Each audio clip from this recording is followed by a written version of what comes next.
ஆப்கி அதாலத்ல Uttarakhand chief minister Pushkar Singh Dhami மேல சுமத்தப்பட்ட அடுத்த குற்றச்சாட்டு என்னன்னா அவர் தன்னோட முடிவுகளால மக்களை கோவப்படுத்துறாரு. இப்ப பாத்தீங்கன்னா காங்கிரஸ்ல இருக்கிறவங்க என்ன சொல்றாங்கன்னா இவங்க ரொம்ப மோசமான முடிவுகள் எடுக்கிறாங்க. அதாவது சரக்கு விலை ஏறிடுச்சு, டீசல் விலை கம்மியாயிடுச்சு, தண்ணியும் கரண்ட் விலை ஏறி போச்சு, சரக்கு கம்மியாயிடுச்சு. இந்த முறை நாங்கள் சாராயத்தோட விலையை ஏற்றிருக்கோம், அதோட ரெவன்யூவையும் ஏற்றிருக்கோம், வீட்டில் இருக்க ஆளுங்களுக்கு வாய்ப்பு கொடுத்துருக்கோம். இப்போ 2 நாளைக்கு முன்னாடி புது எக்ஸைஸ் பாலிசி கொண்டு வந்திருக்கோம். மக்களுக்கு இதனால கோபம் வரும் தானே? லோக்கலில் இருக்க சில யூனிட்ஸ், லோக்கலில் சில இண்டஸ்ட்ரீஸ் இருக்குது. வயல்வெளியில் நடக்கிற உற்பத்திகள் எல்லாமே அந்த உற்பத்திகளை அவங்க அதிகப்படுத்துகிறாங்க. மக்களுக்கு நிறைய வேலை வாய்ப்புகள் கிடைக்குது. இது எல்லாத்தையும் நாங்கள் அதிகமாக்கியிருக்கோம். அதோட இன்னைக்கு பார்த்தீங்கன்னா எல்லா விஷயத்துலையும் எல்லாத்துலேயும் நாங்கள் வளர்ந்துக்கிட்டே இருக்கோம். அதனால இப்போ ஒரு சட்டத்தை இப்ப கொண்டு வந்திருக்கீங்க. அதுல எக்ஸாம்ல சீட் பண்ணா பெரிய தண்டனை கிடைக்கும்னு சொல்லியிருக்கீங்க. அதுக்கு பெனால்டி போடுறதாவும் சொல்லியிருக்கீங்க. சட்டம் நல்லதான் இருக்கு, ஆனா இதுக்கு நீங்க கொடுக்கற தண்டனை மக்களுக்கு அவ்வளவா பிடிக்கல. ரஜத் சார், நீங்கள் கேட்ட கேள்வியிலேருந்து எனக்கு என்ன தோணுதுன்னா, எனக்கு எப்பவும் ஒரு விஷயம்தான் தோணும். நாங்கள் எல்லா முடிவுகளையும் நல்லா புரிஞ்சுக்கிட்டு யோசிச்சு தான் முடிவெடுப்போம். அதாவது நான் எடுத்த இந்த முடிவு இது நம்ம உத்தராகண்டோட நல்ல வருங்காலத்தை உருவாக்குறதுக்கு தான். இந்த சீட்டிங் பண்ணுறதுக்கான இந்த குற்றச்சாட்டு, இந்த வேலைகள் எல்லாம் ரொம்ப நாளாக உத்தராகண்டில் நடந்துக்கிட்டே இருக்கு. அதோட எங்கள் சகோதர சகோதரிகள் எல்லா எக்ஸாம்ஸ்லேயும் பார்ட்டிசிபேட் பண்ணுறாங்க, கவர்மெண்ட் ஜாப்ஸ் எக்ஸாம்ஸில் கலந்துக்கிறாங்க. உத்தராகண்டில் ஏழையான அப்பா அம்மா அவங்க தன்னோட மகளை படிக்க வைக்கிறதுக்காக, பெரிய ஆள் ஆக்கிறதுக்காக ரொம்ப சாக்ரிஃபைஸ் பண்ணுறாங்க. நம்ம நிறைய கஷ்டங்களை தாண்டி வர வேண்டியதாக இருக்குது. சிலர் பால் விற்கிறாங்க, பால் விற்கிறது மூலிமா குழந்தைக்கு ஃபீஸ் கட்டுறாங்க, வீடுகளில் நெய் விற்கிறாங்க, சின்ன சின்ன வேலைகள் பார்க்குறாங்க, காய்கறிகள் விற்கிறாங்க. ரொம்ப கஷ்டப்படுறாங்க. ரொம்ப கஷ்டப்பட்டு அவங்களோட பசங்களை படிக்க அனுப்புகிறாங்க. ஆனால் எக்ஸாம்ஸோட ரிசல்ட் வரும்போது அவங்களோட பேர் எங்கேயுமே வர்றதே இல்லையே. அவங்க எல்லாத்துக்கும் தகுதியானவங்க தான் நல்லாவே படிக்கிறாங்க. அவங்களோட கடமைகள் என்னென்னவோ அது எல்லாத்தையும் பண்ணுறாங்க. அதாவது இதுக்காக அவங்களோட பேர் வர்றதில்லைன்னா, பரீட்சையில் அவங்க படிச்சுட்டு போகிறாங்க, ஆனால் மற்றவங்கெல்லாம் சீட் பண்ணி தான் எழுதுகிறாங்க. சில இடங்களில் கொஸ்டின் பேப்பர் கூட லீக் ஆகிடுது, பென்ட்ரைவில் வச்சு கூட சீட்டிங் பண்ணுறாங்க. எக்ஸாமை முழுக்க முதலையே அவங்க செட் பண்ணிடுறாங்க. ஸோ இது ரொம்ப கஷ்டமான நிலைமை. இங்கே உத்தராகண்டோட ஆண் குழந்தைங்களோட மன வலிமை ரொம்பவே குறைஞ்சிக்கிட்டே போகுது. அவங்க பசங்க மேலே முழு நம்பிக்கையை வச்சிருக்க அவங்க அம்மா அப்பாவோட நிலைமையை பாருங்க. இது எல்லாமே திருட்டு, கொள்ளையடிக்கிற மாதிரியான விஷயந்தான் இது எல்லாமே. இது ரொம்ப வருஷமாக நடந்துட்டுருக்கு. இந்த விஷயம் எனக்கு தெரிய வந்ததும் நான் ஒரு முடிவு எடுத்துட்டேன். என்ன வேணும்னாலும் நடக்கட்டும், இதில் நான் எவ்வளோ எதிர்ப்புகளை சந்திக்க வேண்டியதாக இருந்தாலும் பரவாயில்ல, நான் இந்த பசங்களோட வருங்காலத்தை கண்டிப்பாக கெடவே விட மாட்டேன். இந்த சீட்டிங்க்கு எதிராக பலமான சட்டத்தை கொண்டு வருவேன். நாட்டிலேயே ரொம்ப ஸ்ட்ராங்கான சட்டத்தை கொண்டு வந்தோம். இதில் ஆயுள் தண்டனை கிடைக்கிற மாதிரியான சட்டத்தையும் கொண்டு வந்திருக்கேன் நாடு முழுவதும். அதுக்கப்புறம் அவங்களோட ரிசல்ட் வந்துச்சு. ரிசல்ட் வந்ததுக்கப்புறம் இன்னைக்கு இதுக்கு முன்னாடி பெண்களாக இருந்தாலும் சரி, ஆண்களாக இருந்தாலும் சரி, அவங்க ஒரு எக்ஸாம் எழுதுனாங்கன்னா அவங்களுக்கு எந்த விதமான செலெக்ஷனும் நடக்காமல் இருந்துச்சு. இன்னைக்கு 4 எக்ஸாமில் அவங்க ஈஸியாக செலக்ட் ஆகுறாங்க. யார் முதல்ல இருந்து எக்ஸாம் எழுதிக்கிட்டு இருந்தாங்களோ, தகுதியானவங்க படித்தவங்க எக்ஸாம் எழுதினதுக்கப்புறமும் நம்பர் வராமல் இருந்துச்சு. ஆனால் வேற எல்லாரோட நம்பரும் வந்துச்சு. 6 லட்சத்துக்கும் மேற்பட்ட ஸ்டூடெண்ட்ஸ், 6 லட்சத்துக்கும் மேற்பட்ட யூத்ஸ் எக்ஸாமில் கலந்துக்கிட்டாங்க. எல்லாரோட மன வலிமையும் அதிகமாயிருக்கு. நீங்கள் சீட்டிங்கை நிறுத்துறதுனால நிறைய பேர் எக்ஸாமில் கலந்துக்கிறதையே விட்டுட்டாங்களாமே? இருப்பாங்க, நிறைய பேர் இருக்காங்க. ஆனா என்ன சொல்றாங்கன்னா, சீட்டிங் நடக்கிறதுக்கு பின்னாடி ஸ்டூடெண்ட்ஸ் மட்டும் கிடையாது, அதுல டீச்சர்ஸ், கோச்சிங் இன்ஸ்டிடியூஷன்ஸ், அட்மினிஸ்ட்ரேஷன் ஆளுங்க எல்லாருமே இன்வால்வ் ஆகியிருப்பாங்க. ஒரு பெரிய சிஸ்டம் இருந்துச்சு. உங்களுக்கே புரியும் நினைக்கிறேன். நாங்கள் இந்த ஆன்டி சீட்டிங்லா இம்ப்ளிமெண்ட் பண்ணும்போது எங்களுக்கு இந்த மாதிரி சீட்டிங் பண்ணுற பெரிய நெட்வொர்க்கே இருந்துச்சு. அவங்க எல்லாருமே பெரிய சிஸ்டமை சேர்ந்தவங்க. அவங்க எல்லாரையும் எதிர்க்க வேண்டியதாக இருந்துச்சு. நான் என்னோட அம்மா தங்கைகள் ஆசீர்வாதத்தால், என்னோட மக்களோட ஆசீர்வாதத்தால் நாங்கள் சீட்டிங்கை முழுமையாக நிறுத்திட்டோம். அதுக்கான ரிசல்ட்ஸும் எங்களுக்கு தெரியுது. ஸோ அடுத்த மாநிலங்க ஆளுங்க கூட இதை எங்ககிட்ட கொடுங்க, நாங்களும் இம்ப்ளிமெண்ட் பண்ணுறோம்னு சொன்னாங்களா? ஆமாம், நிறைய மாநிலங்களுக்கு நாங்கள் கொடுத்துருக்கோம்.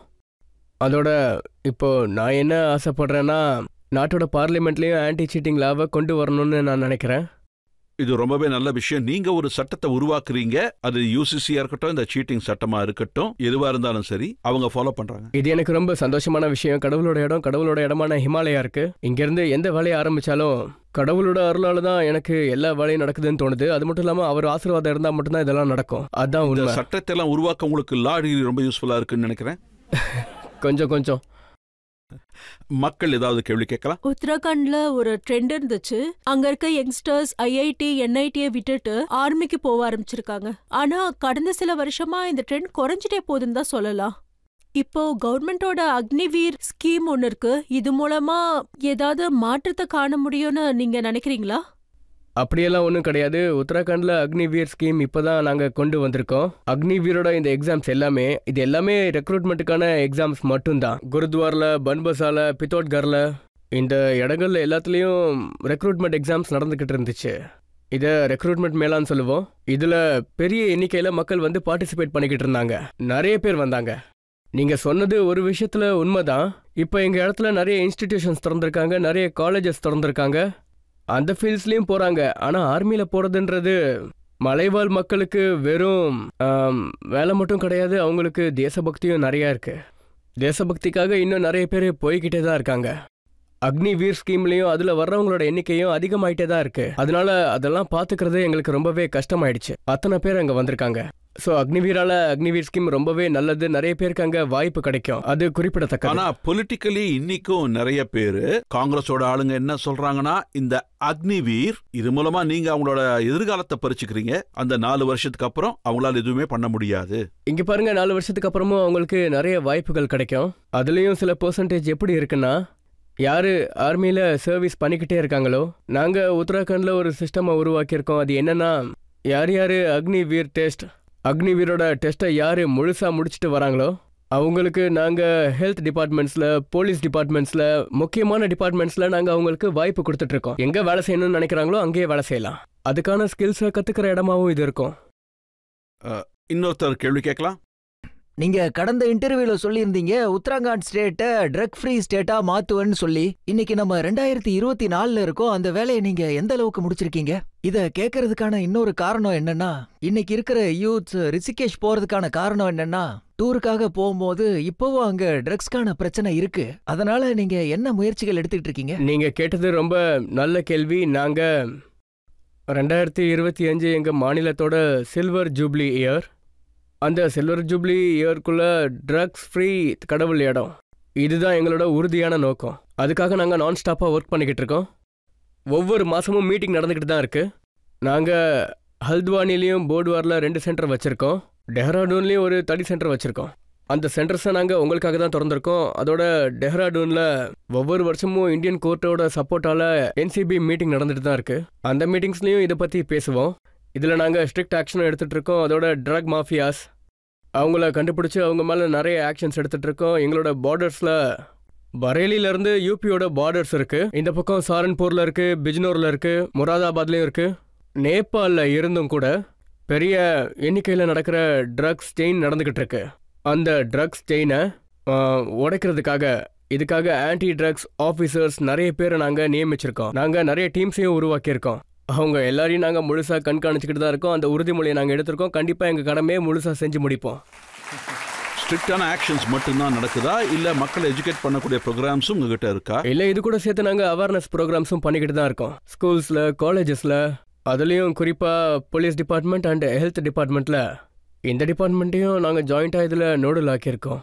2 டிபார்ட்மெண்ட்டும் சேர்ந்து இதில் வேலை செஞ்சுக்கிட்டு தான் இருக்காங்க. நானும் ஸ்கூல்ஸை விசிட் பண்ணிட்டு தான் இருக்கேன். என்னோட எல்லா டிஸ்ட்ரிக்ட்ஸ்லையுமே இதோட அவேர்னஸ் ப்ரோக்ராம்ஸ் நடந்துகிட்டு இருக்கு. அவங்க அம்மா அப்பாக்கும் இதை பற்றி தெரிய வைக்கிறதுக்கான ப்ரோக்ராம்ஸ் நடந்துகிட்டு இருக்கு. அதனால இதை வேரோட அழிக்க வேண்டியது ரொம்பவே முக்கியம். இது உத்தரகாண்டுக்கு மட்டும் கிடையாது, முழு நாட்டுக்குமே இது ரொம்பவே அவசியம். சார், என்னோட கேள்வி என்னன்னா, உத்தரகாண்டோட ஃபேமஸ் சாங் இருக்கு, ஏடோன் மாக்கோன்னு. நீங்க பாடி அதை கேட்கணும்னு ஆசைப்படுறேன்.